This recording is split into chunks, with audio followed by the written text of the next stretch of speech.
You're not gonna make it. No, you ain't gonna make it. You're not gonna make it, but you can. Hey, welcome to the You're Not Gonna Make It podcast, where I discuss topics that make you feel like you, or humanity at large, aren't gonna make it. My name is Kevin. First, big thanks to everyone who's listening, all 24 of you, I think. Very cool. So, a topic that makes a lot of people feel like they're not gonna make it, mostly men, is a topic of steroids. Now, I'm talking steroids in terms of in the movies or online, whatever it is. It makes people think that getting humongous very quickly is totally doable if you work really hard and eat lots of chicken. Spoilers, it's not fucking possible. Now, personally, I don't have anything against people who use steroids inherently, but I do personally think it's cheating. I'm a big believer in just trying to do it yourself as much as possible. When I lost 100 pounds, I would not have chosen liposuction. When I was in college, everyone was using Adderall and coffee. I was just suffering, but I did it myself, so that's cool. Social situations, everything's awkward as shit. I'm not drinking. I'm just gonna either do nothing or try. I don't know. But cheating ain't for me. So no roids. I'll keep my adequate physique. But I don't have anything against the people who do it. It's a valid, way to get big.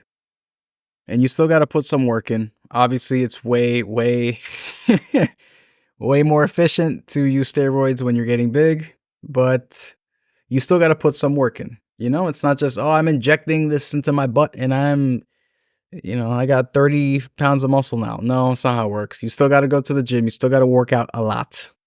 You just get way better results. But the issue comes in when people lie about this, like many. How many interviews have you seen about an upcoming movie where the main actor is like, oh yeah, I got really buff for this. I was eating tons of chicken and rice and broccoli every day. Get the fuck out of here. I mean, I'm sure you ate all that, but you can mention the injections. It's okay. It would be cool if you did. It would make everything make a lot more sense for people. For example, in a relatively recent movie, Deadpool and Wolverine, Hugh Jackman is 55 or something? He looks unbelievable in that movie. No roids? Really? I believe you. And listen, I know these actors work hard. They got these trainers, they got these great chefs, they got to dehydrate before the scene. I understand all that stuff, but you cannot tell me that any actor past 50 who is ripped as fuck is not on something. Come on. I used to be a personal trainer and I'm still somewhat knowledgeable in fitness. I understand what a fit body looks like. You can be super ripped, super lean. I'll say super lean at any age. I mean, besides the older ages where your body just sags on itself. But you can be pretty lean at any age. But to be super big ass shoulder having, big pec having, insane physique and lean, overfit, no, come on. Which is okay if Hugh Jackman and The Rock just said, yeah, I eat all this food, I inject the roids, I get big, it's awesome. I'd be like, yeah, man, that sounds cool. Then that's fine, But the issue comes in where people think, oh yeah, you just need to be. So there are a lot of issues that come with this, actually. Firstly, the concept of fit changes rapidly when people are so used to all these steroided movie stars. They think that a legitimately fit man is just basic bitch average dad bod. Listen, at least if you live in America, maybe the world, the average person is overweight. They're chubby at best. So no, when you see someone who is at like 12% body fat, that's not average, all right? Of course, you can become more fit than that, but that's not average. Not at all. It's so insane hearing these young people describe fitness and size like that. Like, oh man, if your biceps and triceps together on your arm don't engulf the size of your head, then you're small. You're a bitch. Are you fucking kidding me? That's a problem on its own. Just the perception of fitness these days, or rather, strength training, I should say. The other issue is that because these actors and these rich people have access to do these things, to get roided up with good food very quickly, a lot of people shit on fitness and think, "Oh yeah, that's for rich people, of course." Oh yeah, everyone can get fit if they have a personal trainer and a personal chef and millions of dollars and blah blah blah. No, no, no, no, no. Everyone can get fit. Everyone can get fit. What level of fit? That is determined by your time and money, yeah. But everyone can get fit. So when you mix these two things together, actually, the concept of to be fit, you need to be humongous and super lean, and the concept of, yeah, only rich people do that, then it creates this image in people's minds, average people's head, that fitness means being huge, and you can only do that if you're rich. So if you are a normal person, you might as well not try. It's not possible. Let's shit on everyone who is fit. And that's not even touching the other stuff that these Hollywood people have, their fake teeth, hair, skin, just everything. It just adds into that image of, oh man, you need to be rich to be healthy. No, I hate that shit. Steroids perpetuates that because it makes everyone think you got to be a certain way physically to be fit. You got to be a certain way financially to be fit. It's fucked. And this doesn't just apply to Hollywood stuff. This is just online. There are tons of people who are on steroids online pretending that they're not. There's this one guy who I haven't watched much of, but I've heard of him, called Sam Sulek. To my knowledge, he has not ever said, I'm not on roids, but I don't think he is very open about that. But it's extremely obvious. This guy is, what is he, 22, I think, tops, and he is absolutely fucking huge. I think at this point he has no neck. It's crazy.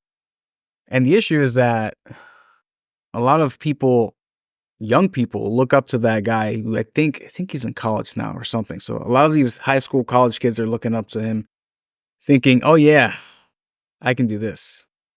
Now, obviously they're not going to do this, but it could, not naturally, but this can lead to different outcomes, none of which are very good, in my opinion. One would be they try to reach his level, not knowing that he's on omega roids, and then they don't hit it. They don't hit that level. They never do. And then they feel terrible and their self-esteem plummets like a rock because they're constantly comparing themselves to all these roided boys online. That's bad. Another bad, well, I mean, neutral thing, I guess, would be that they want to get to that level and they know that it takes steroids to do it, and they take steroids. I mean, there are downsides to steroids, so I wouldn't recommend that really, but if you know what you're doing and you want to do it, you're not lying about it, go for it. I mean, that's a thing that can happen. The best outcome though would be people just getting inspired to exercise in general.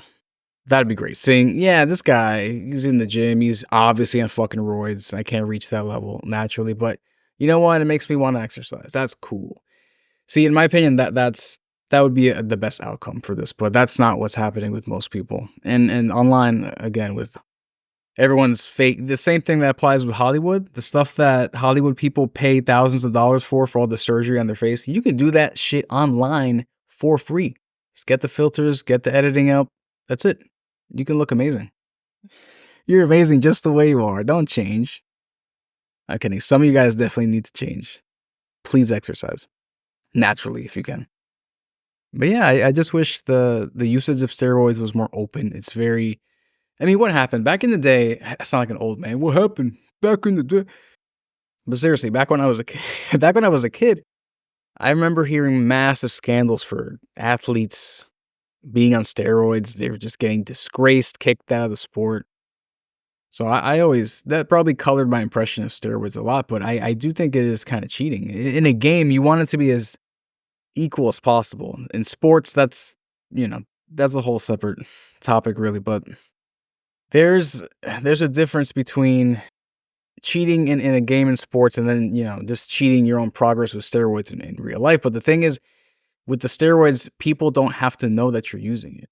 Now, if you have a keen eye, you see all the acne on their fucking back, then you can tell they're using steroids, but most people don't know. So they're gonna get fucked up mentally. And if they don't learn that the roids are being used, then they might not make it, unfortunately. I gotta find a way to do segues on this show. Let me see. Big muscles, muscle bros, meatheads. Those guys are usually dumb, right? Dumb phones. Whoa. Next topic. Next topic, which is going to be kind of more focused, sub-focused. Anyway, smartphone addiction. Now, there's a recent trend, I want to say, of people switching over to dumb phones, which are phones that have much fewer capabilities than the current smartphones that many of us have. And when I say many people are switching over, I mean a very small amount. But, you know, there's a movement out there. Now, I was actually part of this to an extent. There's some videos on my YouTube channel chronicling my journey with that. But basically, I went from a Galaxy Z Flip 5 or 4, and I loved it because it was basically a flip phone, but a smartphone, right? Now, before that, I had a big ass brick phone with a huge battery. It was cool, but it was heavy. And I went to a recent flip phone to make it smaller, basically, right? Then from there, I just kind of, like most people, spent just way too much time on the smartphone. If you check your screen time, you will probably be surprised. Most adults spend, I think it's in America, they spend, I don't know, between 3, 4, 5, 6 hours of screen time per day. I think that might include a computer, but on the phone itself, I know for a fact the stat is like over 3 hours. I think closer to 4. That's pretty wild. I wasn't quite there, but I used it too much. So what I did was switch to a very small phone, a 3-inch screen phone called the Jelly Star. And I thought it was pretty cool. It could do everything a smartphone can do, but smaller, so it wasn't as appealing. So what I did was tested myself. I was thinking, how far can I go? How far can I regress and still live in modern society? So I got this phone called the AGM 7. Basically, it was one of those old school candy bar phones that had the number pad, little screen on top, and it had a touch screen. So it was basically an Android phone with a big keypad under it.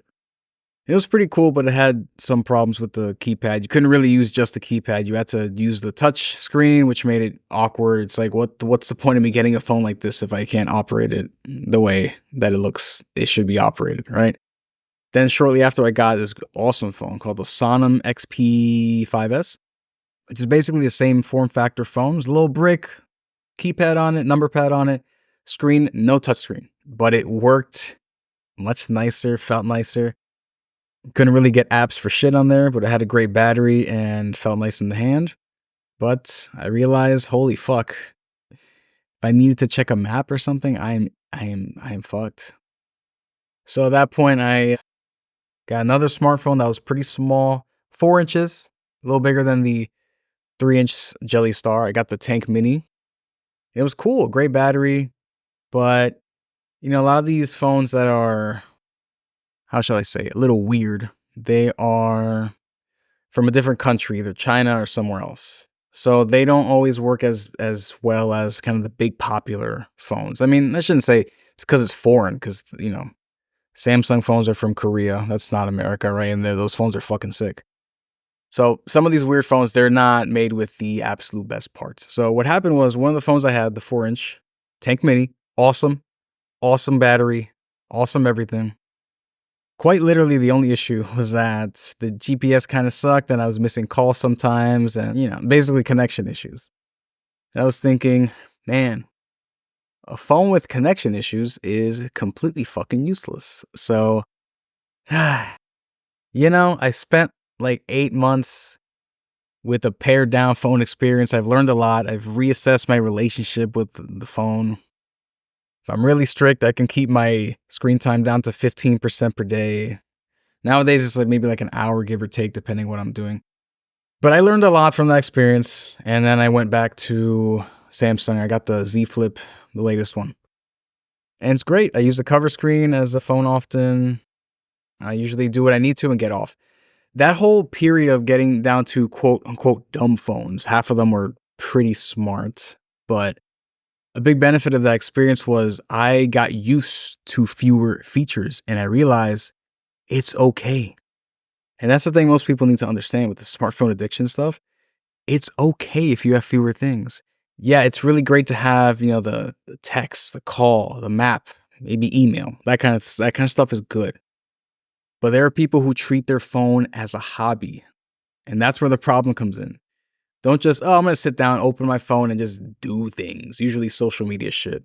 For that reason, I've not had social media installed on my phone for quite a while. And it's helpful. I only if I need to use that, I get on the computer. Because here's the thing most people don't understand about smartphone addiction.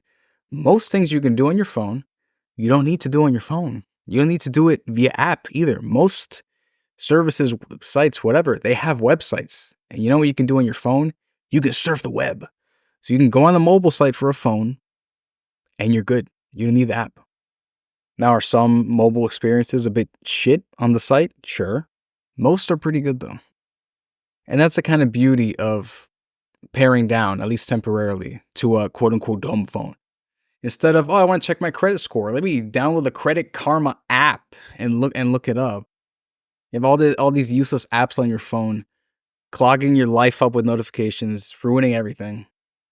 When you pare down a bit, you get more into the habit of, hey, this is not only not important, but something I can do later if I want to. I can check my fucking credit score on the site later. It's fine.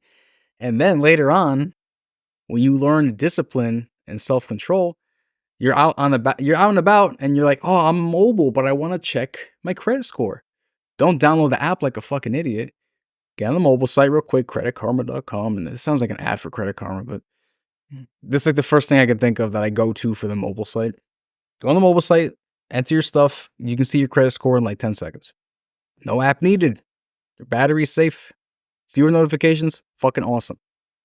And again, that's the beauty of, limiting the smartphone interaction.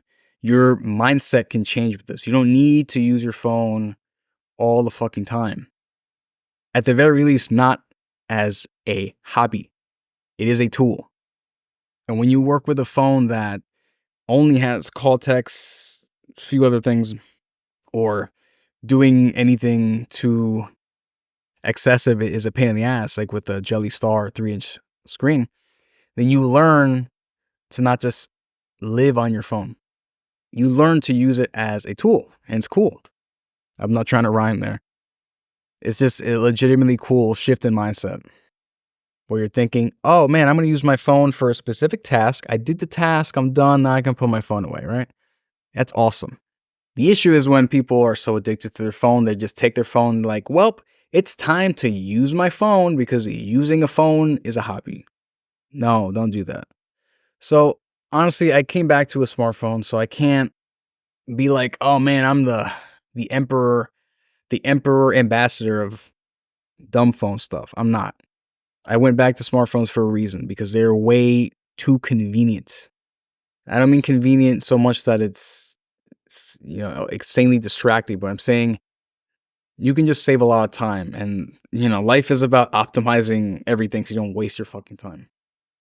So my experience is I've gotten to the point where I don't waste time on my phone. If I'm on my phone, I'm doing something very specific. I'm not just scrolling. That's not what happens. I don't do that because it's a waste of time and it fucks up your brain too. So would I recommend people to do a dumb phone test? I don't know. I honestly think most people would benefit from it because they're so fucking addicted and it might be too drastic for most people. I don't think they can handle it, to be honest with you, but doing some kind of paring down of the phone experience would be great. Just so you remember that just because all these things have these little colors and sounds doesn't mean you need to give them your attention. Your phone's a tool. It's not hey, these Silicon Valley bros made a fun time for me to waste my day on. No, that's not what it's for. Don't get sucked in by that. Here's what I recommend. I don't know if iPhone users can do this because Apple treats them like babies and they can't do shit. But for Android users, on the Play Store, look up minimalist launchers and give that a shot. If you make your home screen intentionally more boring, I think you'll come to a realization soon that, oh wow, I spend a lot of time on my phone just because it looks enticing. But if it looks less enticing, you still have the functionality, but it's not like, hey, I'm just gonna chill out on my phone. No, because it's just a boring black screen. It'll help you. Just go there for your tool, get the fuck up. Try it out. If you don't, you're an addict. I don't know. I don't know if you're gonna make it. I hope you do. Please try it out. Try a minimalist launcher. And with that, I'm launching to the end of the episode. Holy fuck, I need to work on the fucking segues. Anyways, if you want to leave reviews, comments, share it, whatever you want to do, check the links in the description for links to other stuff I have made or want to share with you. Check it the hell out. Leave me a 5-star review or a 1-star one. Don't leave a 3-star. That'd be stupid. And download that launcher, buddy. Do it. All right, see you next time. You're not gonna make it. No, you ain't gonna make it. You're not gonna make it.